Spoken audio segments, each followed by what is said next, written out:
예레미야 2장 1절과 2절 생각하면서 천천히 읽으시면 돼요. 시작. 여호와의 말씀이 내게 임하니라. 이르시되 가서 예루살렘의 귀에 외칠지니라. 여호와께서 이와 같이 말씀하시기를 내가 너를 위하여 내 청년 때의 인애와 내 신혼 때의 사랑을 기억하노니 곧 씨 뿌리지 못하는 땅 그 광야에서 나를 따랐습니다. 아멘. 오늘은 말씀을요 이런 제목으로 좀 나누려고 하는데 한번 크게 읽어봅시다. 시작. 이런 제목으로 말씀 바로 시작을 하겠습니다. 우리 중에 누군가 세상 끝날 주님이 재림하셨을 때에 천국에 가지 못하고 지옥에 가게 된다면 이유는 한 가지예요. 우리의 죄 때문에 지옥 가는 거예요. 다른 것 때문에 지옥 가는 게 아니라, 성경책은, 하나님 말씀은 죄의 삭슨, 죄의 결과는 사망이라고 했기 때문에 죄를 지어서 죄 때문에 천국이 아닌 지옥에 가는 거예요. 그래서 마지막 날 생명의 뵙기에 모든 성도님들이 지옥이 아닌 하나님의 나라에 다 들어가기 위해서는 반드시 죄의 문제가 해결을 보고 가셔야 하겠습니다. 그런데 이 죄의 문제 해결은 인간의 선행이나 구제나 노력과 힘이나 공로와 같은 인간의 노력으로 해결되는 것이 아니라 누군가가 나를 위하여 대신 죽는, 따라합시다, 대속의 속죄. 어떤 속죄? 누군가 나를 위하여 대신 죽는 이 죽음이 필요하다라고 하는 거예요. 왜? 죄의 결과가 사망이니까 누군가 나를 위하여 대신 죽어준다면 나의 죄가 사라지게 되는 거예요. 사라지게 되는 거예요. 그리고 우리의 죄를 위하여 누군가가 나를 대신하여 죽는다고 해서 아무나 죽으면 되는 것이 아니라 흠과 티가 없는 완전 무결한 100%, 그래요. 영어로 굳이 말하자면 퓨어한 분이 있죠. 깨끗한 분이 흠과 티가 없어요. 이런 분이 우리를 위하여 돌아가셔야 되는 거예요. 그러므로 하나님께서는 우리의 죄를 사람에게 사하시고 우리에게 영생을 주시기 위하여 당신의 하나밖에 없는 흠과 티가 없는 하나님의 유일하신 아들 예수 그리스도를 이 땅 가운데 뭐 하셨어요? 보내셨고요. 그 예수님께서는 하늘 아버지의 말씀에 순종하심으로 말미암아 인류의 죄를 어깨 위에 짊어지시고 십자가에 대신 죽으시고 죽으신 지 사흘 만에 부활하심으로 말미암아 하나님의 나라에 올라가는 천국에 가는 십자가를 통하여 다리를 놓으셨음을 믿으시기를 바랍니다. 즉 예수님께서는 인류의 죄를 짊어지시고 십자가에 죽으심으로 말미암아 하나님과 우리 사이를 가로막아 놓았던 죄의 담을 허물어 버리시고 다리를 제대로 놓으신 거예요. 그러면 어떻게 해야만 나의 죄가 사라져요? 어떻게 하면 내 죄를 없앨 수 있어요? 어떻게 하면 내가 죄 사함 받고 거듭나서 하나님의 자녀가 되고 천국을 상속받게 되고 하나님의 아들이 돼요?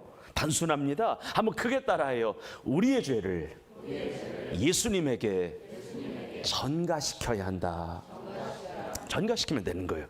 우리의 죄를 예수님에게 전가시키면 돼요. 우리의 죄를 예수님에게 덮어씌우면 되는 거예요. 그래서 구약시대 때에 번제나 속죄제를 드릴 때에 죄를 지은 사람들은 죄를 지은 무게에 따라서 큰 죄를 지었으면 소를, 작은 죄를 지었으면 양이 염소나 비둘기를 하나 끌고 와서 자기 죄를 제사장 앞에 크게 하나님 내가 이런 죄를 지었습니다라고 자기 죄를 제사장이 보는 앞에서 크게 고하고 짐승의 머리에 안수함으로 말미암아 따라합시다. 나의 죄를 짐승에게 전가시켰다.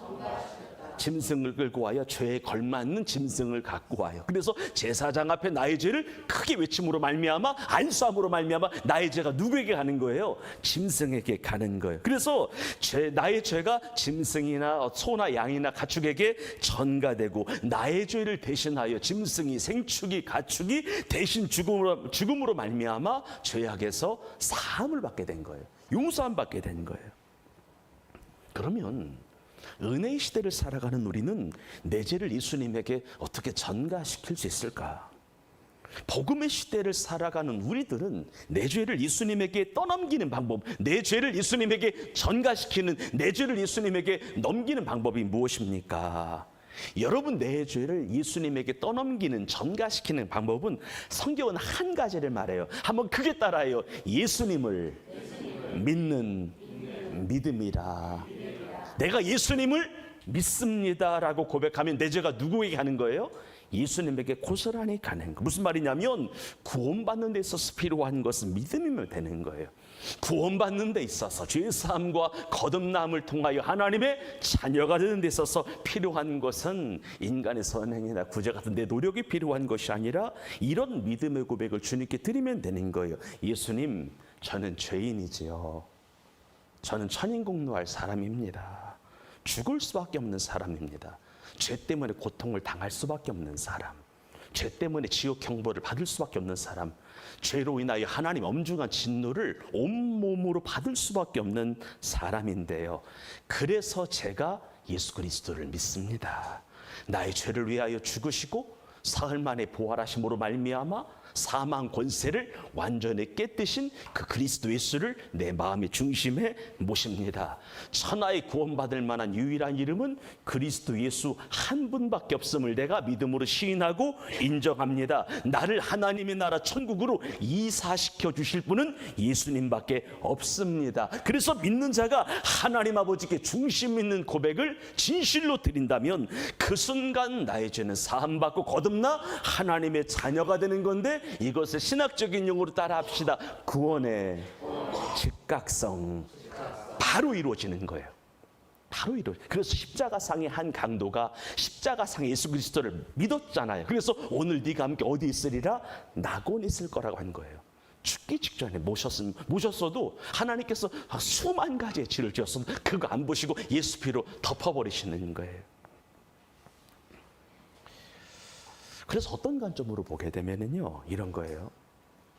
이렇게 생각해봐요. 내가 예수님을 믿는다, 예수 그리스도를 나의 구원자로 고백한다라고 하는 것은 내가 이 세상에서 제일 못된 사람이라고 하는 것을 증명하는 거예요.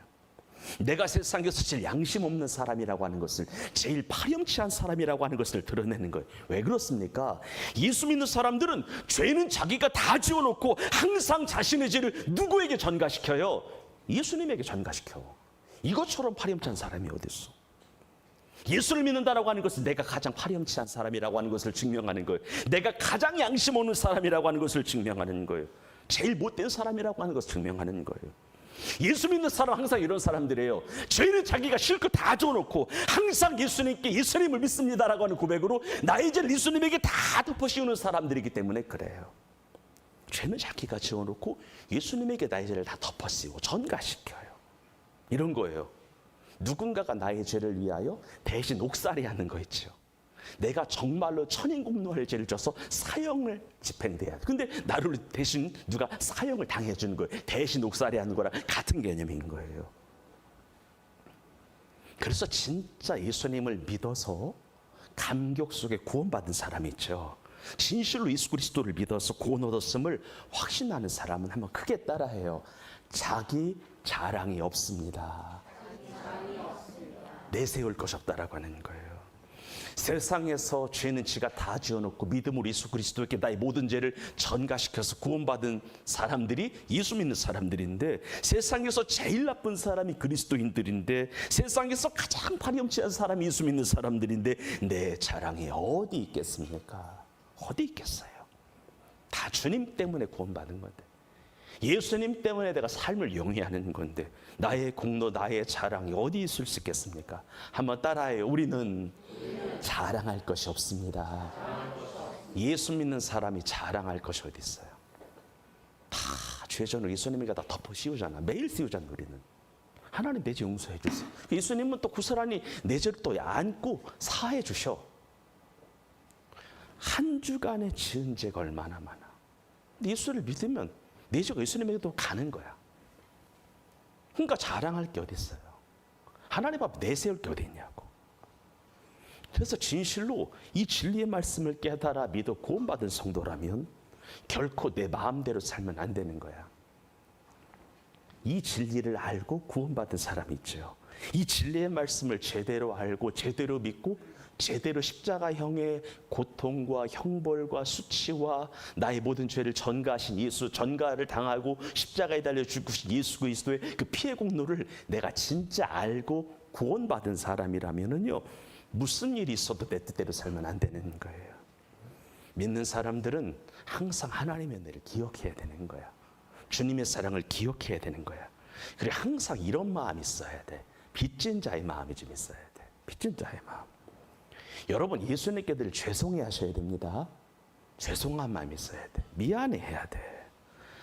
갈라디아 2장 20절의 말씀처럼 나는 십자가에서 이미 죽었음을 알고 오직 예수님을 믿는 믿음으로, 나는 예수님의 것임을 고백함으로, 예수님이 나를 피값 주고 사셨기 때문에 더 이상 이 해 아래에 내 것이라고 할 수 있는 것이 아무것도 없음을 늘 미안해하면서 죄송해하면서 하나님 앞에 살아야 되는 거예요.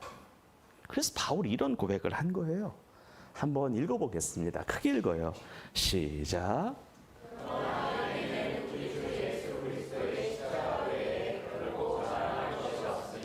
그리스도로 말미암아 세상이 나를 대하여 십자가에 못 박히고 내가 또한 세상을 대하여 그러하니라. 아멘. 이런 거예요. 그럼 내가 예수님을 믿을 때에 내용은 구체적으로 어떤 일이 일어날까요? 내가 예수님을 믿었어요? 예수님이 내 마음의 중심에 모셨어요? 내 죄가 사함 받았어요? 그러면 구체적으로 나의 삶 가운데 어떤 일이 일어나게 될까? 한마디로 정리를 하게 되면은 십자가라고 하는 것은 교환의 장소인데 쌍방향 전가가 일어나는데요. 어떤 전가? 쌍방향 전가가 일어나요. 이런 거예요. 잘 들으면 은혜가 돼요. 내가 예수님을 믿을 때에 내 죄가 예수님에게 고스란히 다 전가되고 크게 따라요. 예수님의 의로움이, 예수님의 흠없음이 내게 고스란히 전가된다. 아멘 합시다.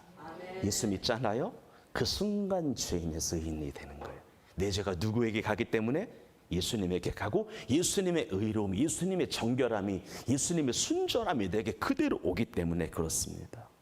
그래서 본래 타고나기를 죄인으로 타고난 자라도 예수님을 믿게 되면 우리는 용서받은 의인이 되는 것을 믿으시면 아멘 합시다. 두 번째, 예수님을 믿을 때에 나의 신분이 바뀌어요. 종에서 하나님의 자녀로 바뀌면서 크게 따라요. 하나님을 아버지로 부르게 된다. 우리나라 말로 아빠도 히브리어 말로 아빠예요. 아바, 아버지. 아버지라고 하면 하나님 아시는 거예요. 근데 세상 사람들은 하나님은 부를 수 있어도 하나님의 아버지를 붙이지 못해요. 그 관계가 없거든요. 우리가 예수님을 믿잖아요. 더 이상 종의 신분이 아니다라고 하는 거예요. 노예의 신분이 아니라고 하는 거예요. 하나님의 자녀라는 거예요.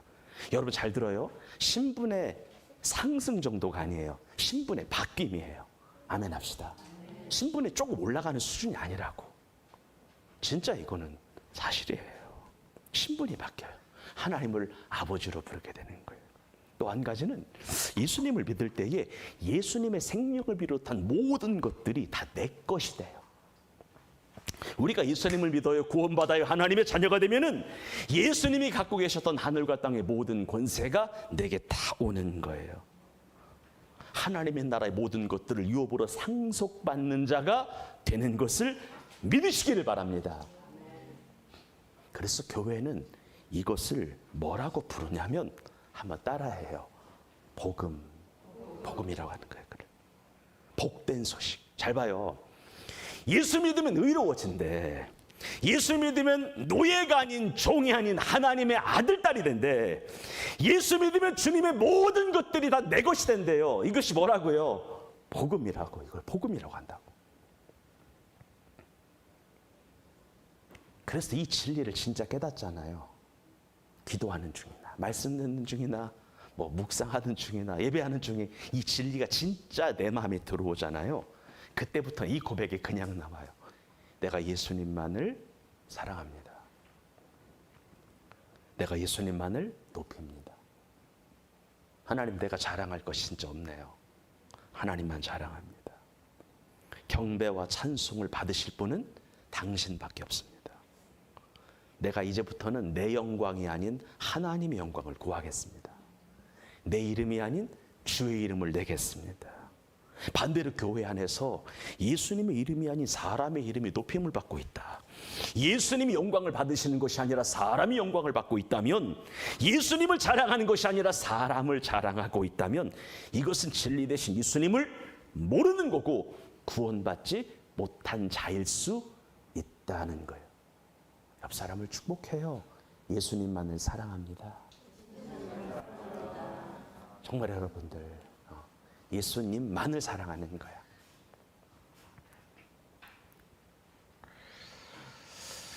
여러분 진실로 예수님을 믿는 사람은 예수님의 사랑에 감격하여 예수님을 높이고 예수님만을 자랑하고 주님께만 경배와 찬양을 올리는데요. 오늘의 말씀을 통해 나의 신앙을 하면 꼭 점검하시기를 주의 이름으로 축복합니다. 그런데 여러분 이런 게 있어요. 저를 포함하여 우리 성도들의 신앙을 보면서 안타까워지는 때가 진짜 있어요. 가슴이 아플 때가 있어요. 안타까워지면서 이러면 안 되는데, 이렇게 하면 주님이 아파하시는데, 주님이 주님이 어려울 때가 있거든요. 주님이 힘들 때가 있는데 이런 때가 있는 거예요. 주님이 괴롭겠다라고 생각되는 때가 있어요. 주님이 마음 아프겠다 이럴 때가 진짜 있어요. 그럼 그때가 언제일까? 언제일까요? 주님이 마음 아플 때, 주님 안타까워할 때, 이런 거예요. 성도들이 신앙생활을 하면서 이런 거예요. 한번 따라해 볼까요? 하나님의 은혜에 익숙해지는 때, 이때예요. 하나님의 은혜를 당연한 것으로 여기는 때 하나님 안타까워하세요. 이게 중요한 거야. 본래 신앙생활의 연조가 신앙생활의 기간이 오래되면 오래될수록 더 깊은 하나님의 은혜 속으로 들어가야 되고 예수님을 더 사랑해야 되고 더 많이 주님을 따라가야 되고 나의 만족과 유익이 아닌 예수님의 기쁨을 위하여 살아야 되고 더욱 겸손하게 더 감사하는 삶을 살아야 하는데 이상하게 신앙생활을 한 연조와 기간이 오래되면 오래될수록 하나님의 은혜와 그 사랑에 대한 소중함을 잊어. 처음 믿을 때의 감격과 기쁨이 별로 없어. 신앙생활을 하는 거 보면 알겠어. 내게 주어진 것 중에 당연한 것이 어디 있어요? 생각해 보자고. 내가 갖고 있는 것 중에 주님이 안 주신 게 어디 있냐고. 당연한 게 어디 있어. 근데 이것을 당연한 것으로 여겨. 마땅한 것으로 또 생각을 안 해. 처음 우리가 예수님을 믿고 신앙생활했을 때에 가만히 생각해봐요. 처음 믿었을 때 일단은 감사가 생활화가 됐어. 모든 상황이 감사했어. 모든 일이 은혜였어. 이런 거예요. 한번 따라해요. 좋은 일이 생기면 좋은 일이 생겨서 감사. 힘든 일이 생기면 힘든 일이 생겨서 감사. 무조건 감사했어요. 좋은 일이 생기면 좋은 일이 생겨서 감사했어요. 어려운 일이 생기면 어려운 일이 생겨서 감사했어요. 왜냐하면 아무리 어려워도 예수님이 나를 위하여 십자가에 지신 것에 비할까라고 하는 생각을 했었거든. 이 첫사랑이에요. 내게 주어진 현실이 아무리 어려워도 주님이 나 때문에 십자가에 지신 것에 비할까? 이런 마음이 진짜 있어요. 그리고 힘들고 어려운 일을 만나요? 하나님이 상급 싸우라고 주님의 나라에 동참하라고 십자가 고난에 동참하라고 하는 내게 기회를 주신 건가 보다 생각하고 믿음으로 삭혔다고, 괜찮다고 이야기했다고. 그래서 여러분들, 내가 범죄하여 하나님 앞에 징계를 받는 것이 아니라면 내게 주어진 모든 상황들이 은혜였고 감사였어요. 그런데 시간이 흘러 은혜를 잊어. 잠깐이라도 어려운 일을 만나 바로 불평을 해. 바로 원망을 해. 잠깐이라도 어려운 일을 만나 하나님 은혜를 몰라. 주님을 원망해. 그리고 예전에는요, 교회 안에서 어떻게 하면 예수님의 이름을 높일까를 진짜 생각을 했어. 우리가 예수님의 이름을 자랑할까를 생각하는 겸비한 마음이 있었어. 옆 사람을 축복해요. 겸손해야 합니다. 진짜 겸비함이 있었어요. 겸비함이 있었다. 겸손함이 있었어. 근데 이제는 그런 게 없어. 나의 이름을 들었는데 나를 자랑해. 은근히 나를 또 알아봐 줬으면 하네. 나의 수고와 나의 헌신을 알아봐 줬으면 해. 그리고 알아봐 주지 않으면 섭섭하다고 해. 서운하대. 하나님께서요, 예레미야 선지자를 이스라엘 백성들에게 보내셔서 말씀 하나 하신 게 있어요. 이게 본문의 말씀이에요. 한번 크게 읽어봐요. 생각하면서 시작.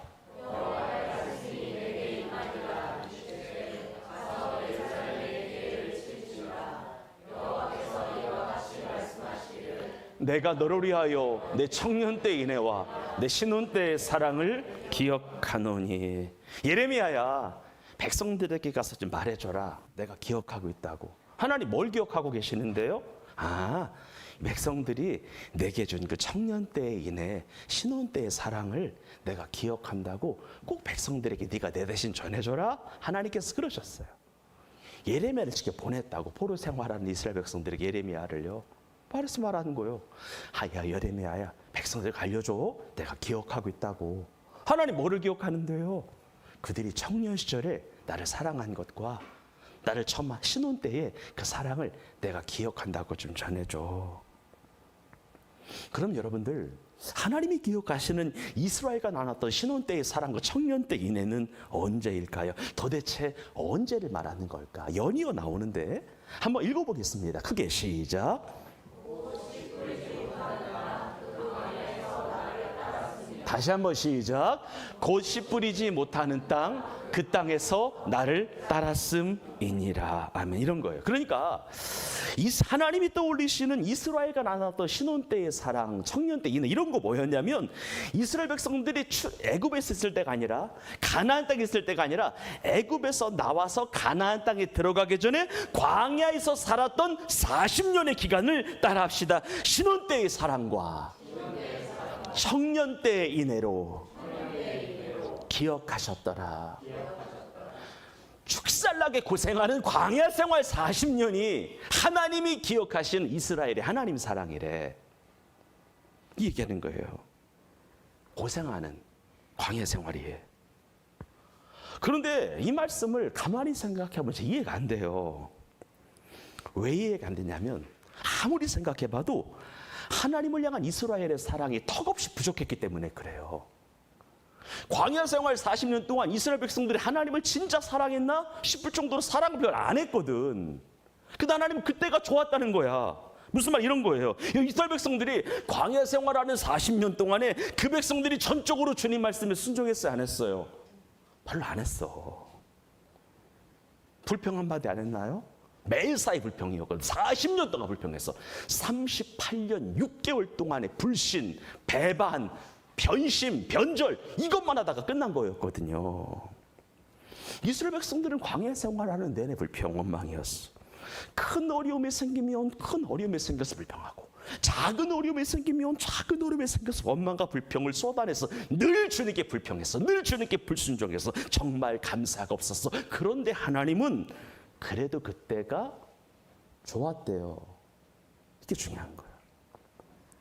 광야 생활할 때 불평하면서도 그럼에도 불구하고 당신을 따라와준, 그럼에도 불구하고 순종해준 그때가 좋았대요. 이게 하나님 말씀이에요. 그러면 더 중요한 얘기 해봅시다.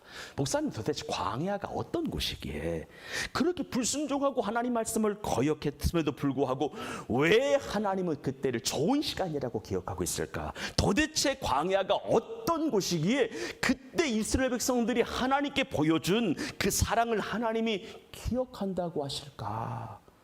광야는 이런 곳이기 때문에 그래요. 광야는 이런 광야에서 이스라엘 백성들이 사랑을 했기 때문에. 그런데 6절의 말씀을 크게 읽어보겠습니다. 시작.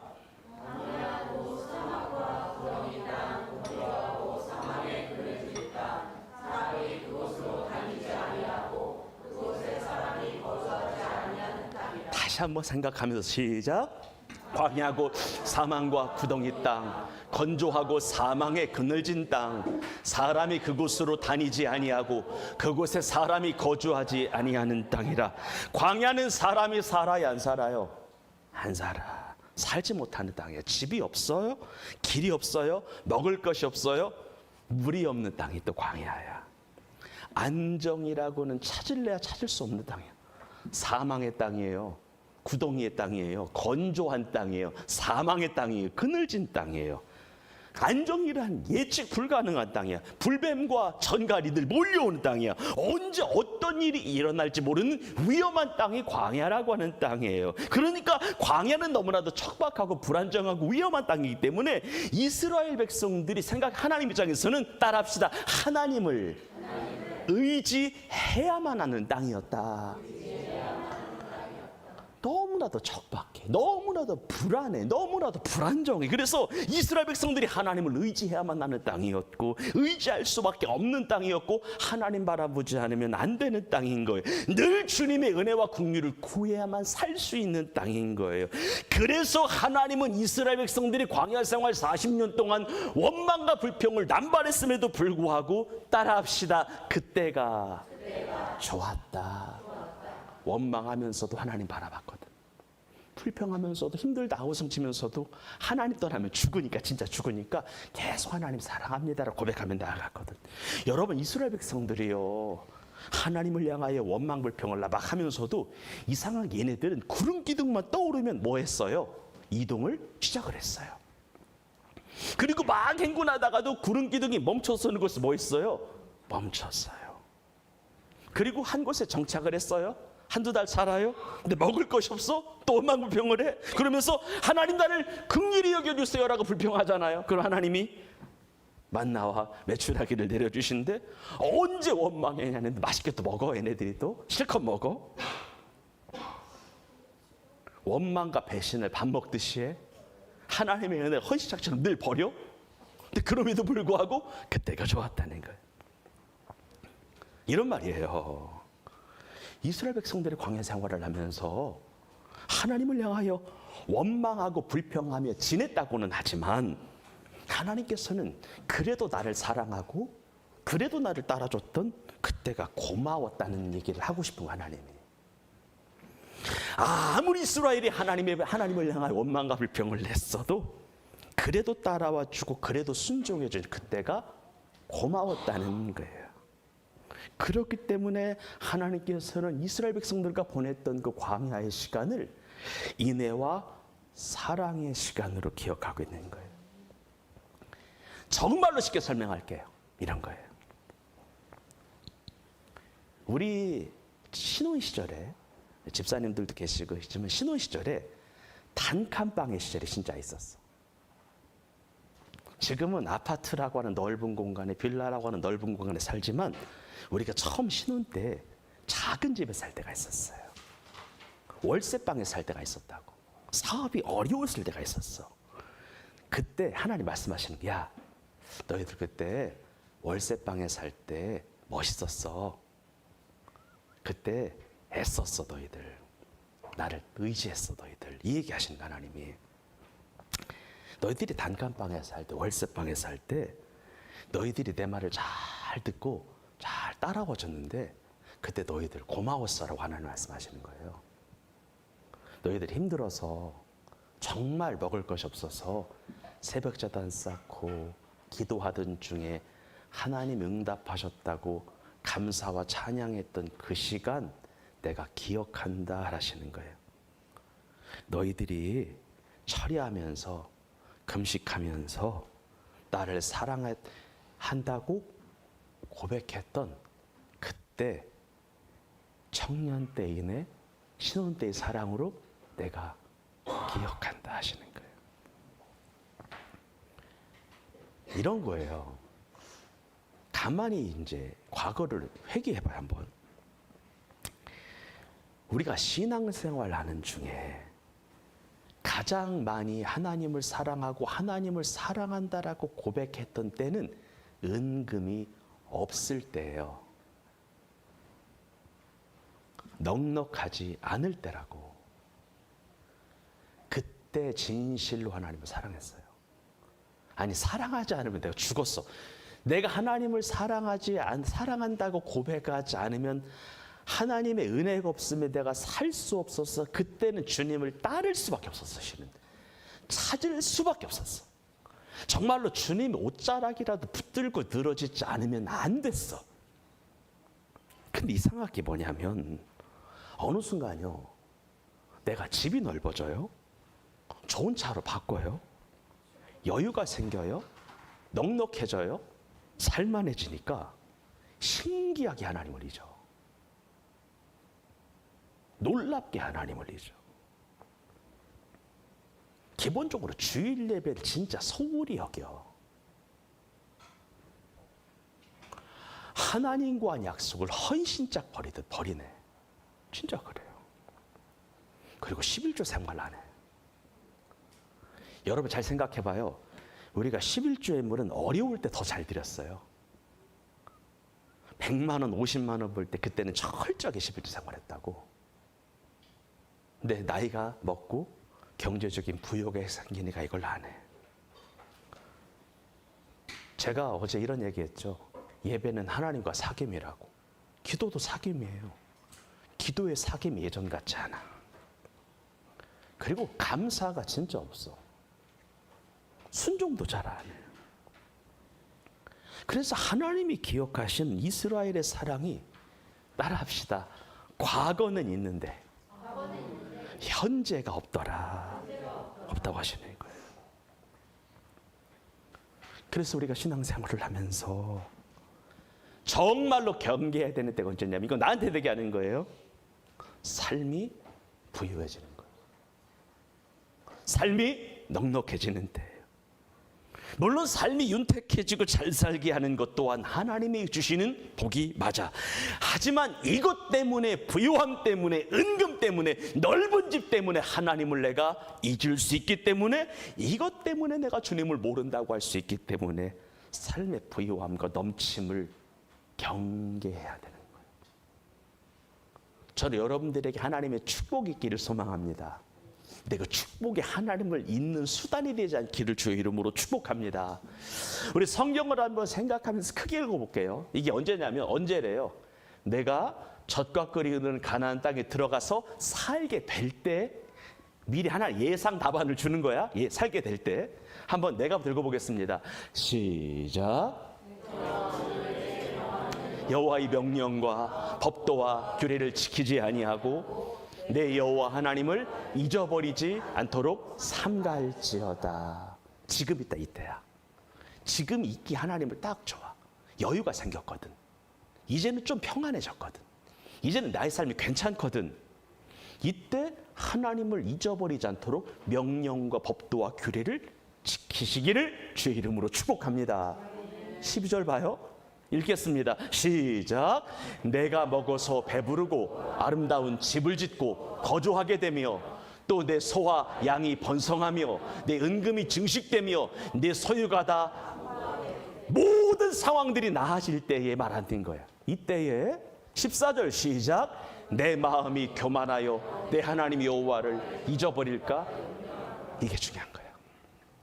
이때야, 이때. 우리가 청년 때 어려웠죠. 어려웠다고.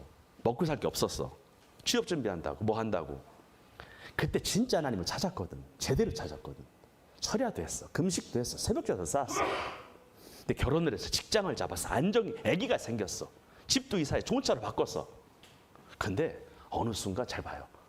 내 마음이 교만하여 내 하나님 여호와를 잊어버릴까 염려가 돼서 하나님께서 미리 답안을 주시는 거예요. 여호와를 읽어보겠습니다. 시작. 여호와는 너를 애굽 땅 종되었던 집에서, 하나님이 이런 하나님, 이끌어내신 하나님을 기억하라는 거야. 15절 시작. 너를 인도하여 그 광대하고 위험한 광야 곧 불뱀과 전갈이 있고 물이 없는 간조한 땅을 하나님이 지나게 하신 것을 믿으시면 하면 합시다. 그 다음에 시작. 또 너를 위하여 단단한 반석에서 물을 내셨으며 내 조상들도 알지 못하던 만나를 광야에서 내게 먹이셨대. 네 조상들도 알지 못해. 여러분, 이 시대에 200여 국가 가운데 위로부터 떨어지는 만나와 배출하기를 통하여 먹고 산 나라가 있으면 말해보라 그래. 이스라엘밖에 없거든. 그런데 중요한 게 뭐냐면 17절이야. 시작. 그러나 내 마음에 이르기를 내 능력과 내 손의 힘으로 내가 이 재물을 얻었다 말할 것이다. 옆 사람을 축복해요. 하나님이 다 주신 겁니다. 진짜 그래요. 근데 하나님 말씀하시잖아. 너희들이 만약에 막 뭔가 생겨? 부자가 돼? 그러면 너희들 꼭 말할 거래. 하나님, 내 능력과 내 손의 힘으로 내 재물을 얻었다 말할 것이라. 18절 시작. 내 하나님 여호와를 기억하라. 그가 내게 재물 얻을 능력을 주셨습니다. 여러분들 돈 벌 수 있는 능력을 주님이 주셔서 돈벌이 하게 됐다면 누구 은혜인 거예요? 매월 따박따박 들어오는 월급이 하나님이 여러분에게 돈 벌 수 있는 능력과 기회를 주셔서 얻은 거래. 근데 이 기회를 박탈시킬 수 있는 분 또한 하나님임을 기억한다면 주님의 은혜를 잊지 않기를 주의 이름으로 축원합니다. 19절 시작. 내가 만일 내 하나님 여호와를 잊어버리고 다른 신들을 따라 그들을 섬기며 그들에게 절하면 내가 너희에게 증거하노니 너희가 반드시 멸망할 것이라. 하나님의 은혜가 이 지경 된다는 거야. 20절 시작. 여호와께서 너희 앞에서 멸망시키신 민족들 같이 너희도 멸망하리니 이는 너희가 너희 하나님 여호와의 소리를 청종하지 아니함이라. 아멘. 여러분, 이스라엘 백성들이 하나님의 은혜를 잊은 것 이상으로 비극적인 일이 무엇이었냐면 하나님을 향한 이스라엘의 사랑의 고백이 현재나 미래가 없었어요. 다 과거형이었어요. 하나님을 향한 이스라엘의 사랑이 현재나 지금 사랑, 현재 사랑이 없고 어제 사랑, 지난달 사랑, 10년 전 사랑만 있었다는 이야기예요. 구약 성경이 몇 권이에요? 39권이잖아. 선지서가 몇 권이에요? 17권인데 하나님이 선지자를 통하여 말씀하시는 사랑을 보게 되면은요, 하나님이 기억하고 계시는 이스라엘의 하나님 사랑은 다 과거야. 오늘이 없었어. 시제가 현재나 미래, 오늘 있어야 되는데 다 어제까지만 있었던 거예요. 이런 거예요. 옛날 너희들이 이렇게 했었는데, 예전에는 믿음, 행동과 사랑이 있었는데 이거 너희들 기억하니라고 하나님이 말씀하시는 거예요. 우리가 신앙생활을 두려워하셔야 돼요. 뭘 두려워해야 되냐면 과거의 하나님 사랑만 있고 오늘 하나님 사랑이 없는 것을 두려워하셔야 돼요. 이 사랑이 꼭 있기를 간절히 축복합니다. 결론 맺겠습니다. 이스라엘 백성들이 가나안 땅에 들어간 이후에 하나님께서는 그들의 삶에 은혜를 베푸서 윤택해지고 풍성해졌어요. 하지만 하나님이 우려하셨던 것처럼 이스라엘은 그 은혜를 까마득히 잊었어요. 가나안 땅에 들어가자마자 잊기 시작을 했어요.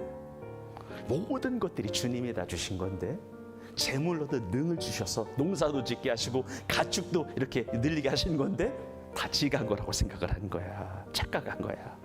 그래서 이스라엘은 하나님의 징계를 받아요. 그리고 마지막에 가서 패망하고야 말았습니다. 선민이 망한 거예요. 하나님의 택한 백성들이 망한 거예요. 사랑하는 생명의 배교회 성도님들, 우리의 삶이 하나님이 주신 복과 은혜로 말미암아 윤택해지고 풍성해질 때 그 은혜와 그 사랑 절대 잊지 말고 그 사랑에 더 깊은 감사로, 마음을 담은 감사로 영광 돌리시기를 바랍니다. 그래서 자손 만대가 자자손손 대대로 그리스도 예수 안에서 하나님이 주시는 복을 누리며 살아가시기를 주의 이름으로 축복합니다. 하나님 아버지 감사합니다.